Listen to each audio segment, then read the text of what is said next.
We have a culture that embraces D&I, and the IN Indigenous Employee Network is again an avenue to take to embrace and to include our culture. The things that we've done with the Indigenous network here and trying to educate people is the best thing we can do, because you can't plead ignorance if you have this education. My most impactful learning on the Truth and Reconciliation journey to date has been how recent the schools were still taking place. I had no idea that I had ancestors at my grandmother's level, siblings of hers, that had attended residential schools. I always just assumed it wasn't a thing in my family because my grandmother didn't, and people didn't talk about it. And it's only very recently that it started to be a part of the conversation.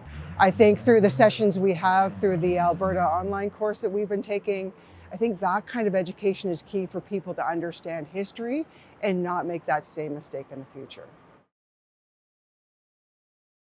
We have embarked on meaningful consultation with Indigenous nations. Our operations are on traditional territories, and where we really play a role, in my mind, is in economic reconciliation with Indigenous nations. We do that by partnering with contractors that are from Indigenous band-owned businesses, from working through social investments on building skill sets, trades, education, from consulting with communities as well on what their social needs are. I work in energy transition space. I just came back from a conference of 2 days, and Indigenous equity participation in new developments is now seen as the starting point.